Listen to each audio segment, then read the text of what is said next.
Welcome to the Auto Sales Training course. This is a foundation course, and it's your introduction to the best profession in the world. Sales is one of the oldest professions, and it is the base of all business. You can't have business without sales. So, congratulations on taking this course. We are really excited to have you with us, and we want to thank you for your interest in this role.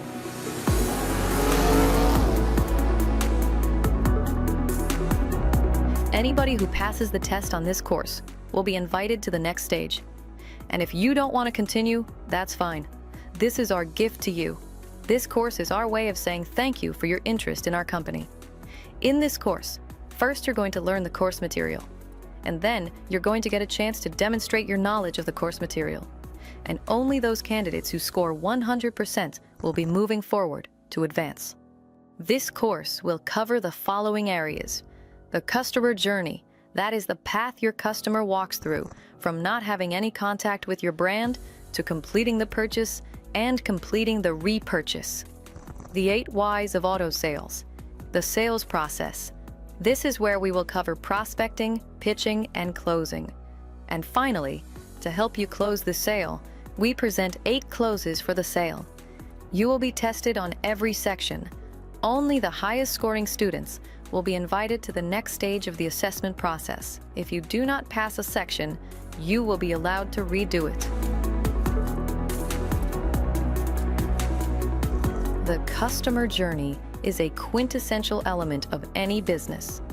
This is knowing the steps your customer goes through from not interacting with your company to completing the repurchase conversion. Remember, the last step is key. The repurchase is paramount, as we are in this business to create customers for life. Every successful business is successful because it is effective at eliciting the repurchase behavior from the customer. The journey starts with step 1. The need is triggered.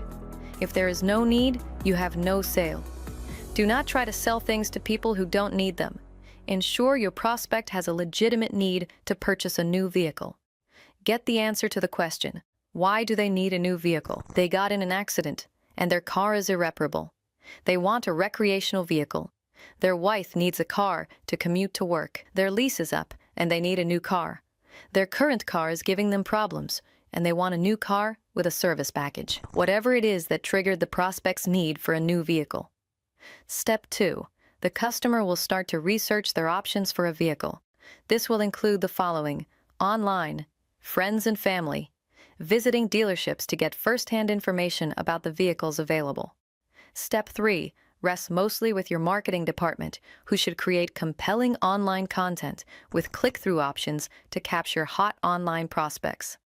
Some companies let their sales staff make online content and create marketing sales funnels, but many do not.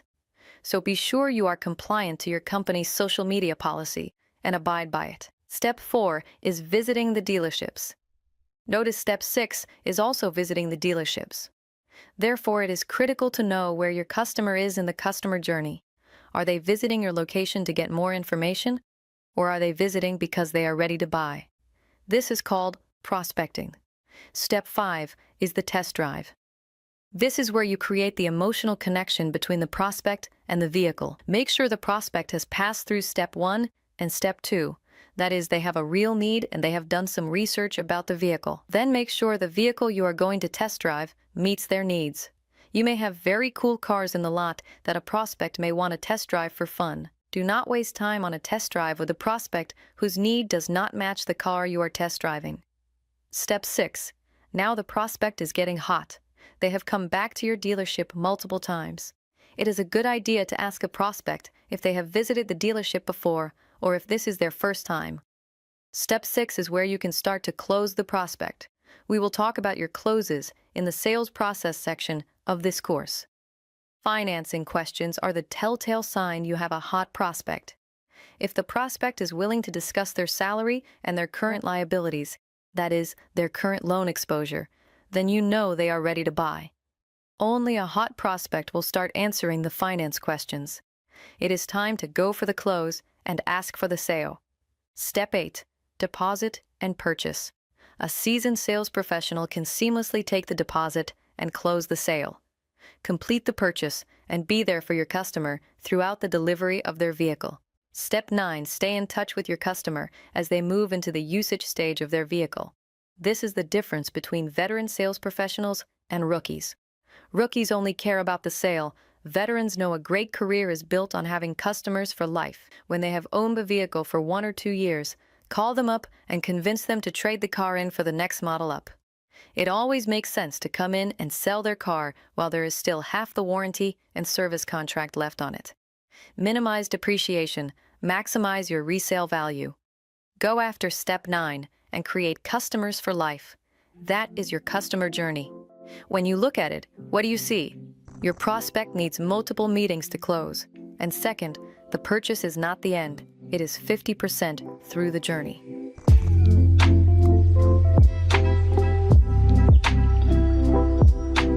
One of the key things to notice about your customer journey is that it will take multiple meetings to get to a close. And it doesn't matter whether you're selling autos or blue widgets or what. You want to understand as a salesperson, how many meetings does it take to complete a close? For some brands, maybe you're selling Rolls-Royce. This is generally 80% of the Rolls-Royce purchases are cash buyers. They come in, they've been dreaming of getting this car their whole life. They may buy on the first meeting.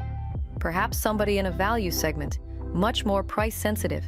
They may come in, they may require multiple meetings before they close. It is different for every brand and every approach. So you want to understand for your product, for your service, how many meetings it takes to close. And the key thing is, when you look at this process, you know it's multiple meetings to a close. That means you have to get the customer's or the prospect's contact details. You need that mobile number, you need that email address, and you need to start building that dialogue, building that relationship with them, and walk them through their customer journey.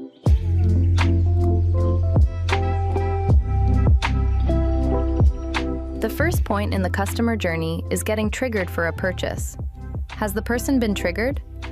When you interact with a customer, you want to ask yourself, is this person now been triggered to purchase? That is their current car lease up? Do they have car trouble?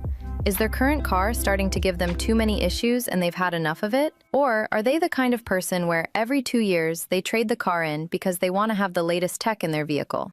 Or has their wife just gotten a new job and they need to commute to Abu Dhabi or to another city? When the person walks in, you just say, is your current lease up?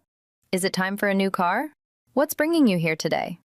And then the person will say, oh no, I just wanted to check out your latest vehicle. I saw it on YouTube.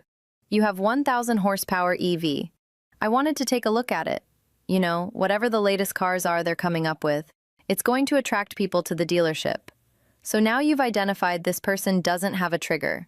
They have not experienced a trigger for purchase. They most likely will not buy. Then you show them the car they came in to see. Yeah, that vehicle's right over there. Please just give me a call if you need anything. By the way, take my details and I can send you some more information. There's some very cool videos on YouTube on this vehicle doing the water test. You want me to send those to you? And let the person enjoy the dealership. Enjoy the dealership experience. You don't need to waste your time with them because they are not on the customer journey. They have not been triggered for a purchase. Then go back to your desk and start calling people who are in the customer journey, who have been triggered for a purchase. This is the first step. Start to memorize all the different triggers for a purchase. Are they a business owner? Do they need a fleet for their staff? Have they gotten the itch to start a new activity? Such as their son or their daughter wants to go camping, and they can't go camping in their luxury sedan, so they need a 4x4. Start to ask yourself, what are the possible triggers, and identify them when you're interacting with a prospect. Has this person been triggered for a purchase? Yes or no?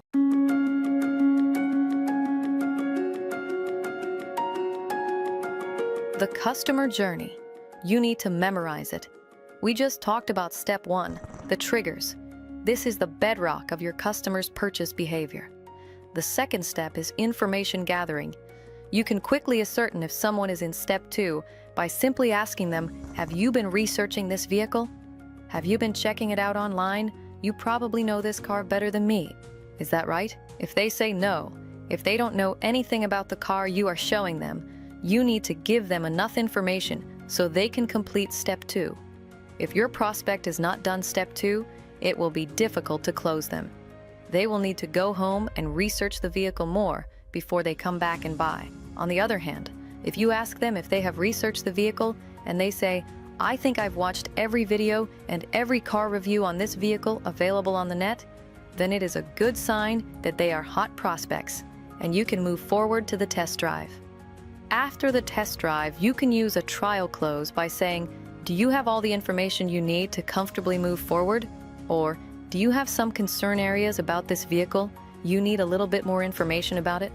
Lots of times then, a customer will open up and say, "Oh yeah, I was really concerned because your competitor is offering a better warranty. What's the warranty on this?" So now you know, dependability, reliability is a hot button for this person. Give them more information about your warranty, after-sales service, and service contract. Then try and close them again. You then can invest more time in this person because you know they are moving along the customer journey. And the next hotspot is the bank finance, if they are buying finance. If they're a cash buyer, this step doesn't apply, but a lot of your customers will be finance buyers. You want to secure the financing and start the initial finance questions, such as, what is your salary? What level of liabilities do you have? Do you have any other loans or debts? If the prospect is answering these questions, go over, take their deposit, and secure the sale. But look closely, this is where the rookies stop. They stop after the purchase. Of course, you have the insurance and registration next, but most of the dealerships handle all of that these days. But make a note here. This is where amateurs and great sales professionals separate. Amateurs stop here, and they feel they completed their job. Look at the chart. You are only halfway through your customer journey. Do not lose the relationship after the sale. The key here is to create customers for life. The person is then going to receive the car. Be there for the moment. It's an emotional experience, and you should celebrate it with the customer. After receiving the vehicle, they begin the usage and service. Check in with them after 6 months. "Hey John, how's the car going? Is your wife still commuting? I guess you're racking up the miles. By the way, your first service is at 10,000 kilometers. Did you book that yet? Did you download the app?" Give them that high-touch service. Build relationships for life. And then these become your hottest leads. The person who's most likely to give you a sale is the person who's already given you a sale in the past. If the car now is 2 years old, call those individuals up and say, "Hey, John, you've had the car now for 2 years. I know you were thinking of keeping it for 5, but honestly, if you sell it now, while you still have 50% of your warranty and service contract, you will get a much better deal for it. By the way, you should see the new model that just came in. Great sales professionals focus on the repurchase behavior.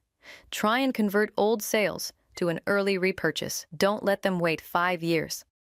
And a lot of people will come in and do it because it's a good strategy because you limit the amount of depreciation you're going to experience on the vehicle. This is what's going to separate veteran salespeople from the rookies. Make sure that you target this repurchase conversion. This is the bedrock of any good business. Why is McDonald's so successful? Because we've all eaten there multiple times. By year 4 and 5 in your career, you should have 40% to 60% of your sales target coming from repurchase of old customers you already sold to. Remember, success is a marathon. It is not a sprint. Your job is only 50% done when you complete the sale. Keep your crosshairs on the repurchase. They will need second or third vehicle. They will need to trade in the existing vehicle you sold. Don't let someone else sell your customer their next car. Play a long game and build customers for life.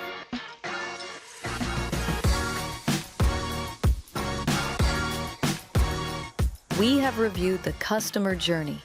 And the main takeaway that I want you to have from this is when you interact with someone, immediately, within 30 seconds, within 60 seconds, ascertain where they are in the customer journey. Have they been triggered? Are they ready to apply for bank finance? Have they gotten all the information they need? And then adjust your sales process, which we're going to talk about later. Adjusting your sales process to the customer journey. This is where you start to graduate from being a rookie to a veteran sales professional. It is the bedrock of your sales kit, and it's business 101. It doesn't matter whether you're the salesperson, the CEO, the chief marketing officer. It doesn't matter what your position is in the company. You have to know who your customer is, why they buy from you, and what the customer journey looks like. And then as you become more advanced, and we'll start talking about advanced sales techniques, advanced marketing techniques, and you will then start targeting points in that customer journey to increase your conversion rates and reduce customer attrition at each conversion point. We're not going to talk about that in this course, but that is the next stage as you become more advanced. Build a good sales foundation and learn the customer journey as your bedrock. Understand where your customer is in the customer journey. The other main takeaway I want you to have from this course is how many meetings does it take to have a close? Every product, every service, every vehicle, every brand, every company is going to have a different number of probable meetings that you need to complete in order to get the close. So you start to think, how many meeting closes is this? For some brands like a Rolls-Royce, somebody might be dreaming of that car their whole life. They come in and they might purchase right on that first meeting. If for other vehicles, perhaps if you're in a value segment, a customer is really shopping for a deal. They may come 4, 5, 6, 7, 8 times the dealership. They may wait till the Ramadan sale. They might wait for the right moment to purchase to make sure they get the best possible deal. But you have to understand your brand's positioning, and how many closes does it take to close them. The point is that you need to get the customer contact details because 90% chance you're not closing them on that first meeting. Some of your closes will happen in the first meeting. That's called a laydown sale. 10% of people are laydown sales. That's great. We'll take it. Put some points on the board. But a career is not built on laydown sales. A career is built on being a sales technocrat, having strong sales skills, and building that sales funnel over a period of years. This is a marathon. Keep this North Star. There's some North Stars that you want to keep in front of you. This is one of them. Success is a marathon, not a sprint. I'm going to have to understand where my prospect is in the customer journey. I need to understand how many meetings does the average prospect take to get to a close, and then start working them through that. Complete your first meeting. Make sure you follow up, get the second, the third meeting, the fourth meeting, and complete that purchase behavior. So understand your close count, and make sure you utilize your time, such as doing a test drive at the right stage in that process. We are looking at the customer journey again, and this time, we are identifying where the hotspots are. The peak of the buying process is when the prospect starts to give the financing information that is required. If they start answering questions about their salary and what their other loans are, you now have a hot prospect. The customer journey must be like a North Star in your sales process. When you meet a prospect, immediately start to ascertain if they have qualified. Step 1, they have a legitimate need. Step 2, they have done a lot of research on this model vehicle. They have gone through to step 6 with multiple visits to the dealership. And now they are completing step 7, answering financing questions. I'll just give you a little preview of some of the things you can do once you've mastered the basics. You can start to sending them content marketing that coincides with where they are in the customer journey. If they've never heard of your brand before, or they have never heard of this particular vehicle, or it's a brand new model, send them some content marketing. There's all kinds of auto influencers out there. You have Supercar Blondie, and you have so many different people out there. You can start sending them. You can say, hey, by the way, you want me to send you some real cool videos about this vehicle? Boom. Now you are helping them complete step 2, and you are building the relationship with your prospect. You can say things such as, you want me to show you the water test for this? Or how the all-wheel drive works in mud? There's this really cool video where this guy jumps the vehicle. I don't suggest you jump it, but you want to check this out. Then you send them 1 or 2 videos from the net. Little pieces, some information throughout that week to keep that prospect hot and assisting them with traveling their customer journey. That is a very easy thing to do. Here's a little preview into some of the advanced techniques that you can learn further down the road, once you've mastered the basics and got your foundation stone in place. This is creating what we call the freemium offer, which coincides with the hotspot in the customer journey. We identified that for a finance buyer, getting pre-approved is the hotspot. One salesperson I saw did this really cool thing where they basically listed all the banks and the auto loan rates that are available, put it in a PDF. They put it up online on their website, and then anytime someone downloads that, they have to put in their name, email, and phone number in. And immediately the lead is sent to the salesperson's phone. They know that John Smith or Mrs. X just downloaded your freemium offer of the bank list, and the only person who's going to download the list of the banks is somebody who's really serious about getting a car loan. So, immediately, you can then give them a ring. Hey John, I saw you just downloaded our bank list. Are you looking for a car loan? By the way, I'm really good friends with the guy over at Oman Bank, or I'm very good friends with the person at ENBD. You want me to connect you with them, and we can fast-track you through the process? This is what we call creating online tripwires that your prospect will engage with. This creates super hot leads sent right into your phone, which you can start to progress towards a close, getting that purchase behavior exhibited by your prospect, which remember, is only halfway through your customer journey. Remember that the purchase behavior is only 50% through the customer journey, and we're going to then follow that customer relationship to drive the repurchase behavior. Remember, keep that long-term view in place, and that's a little sneak preview of some of the advanced techniques that you will be using as you progress your sales career.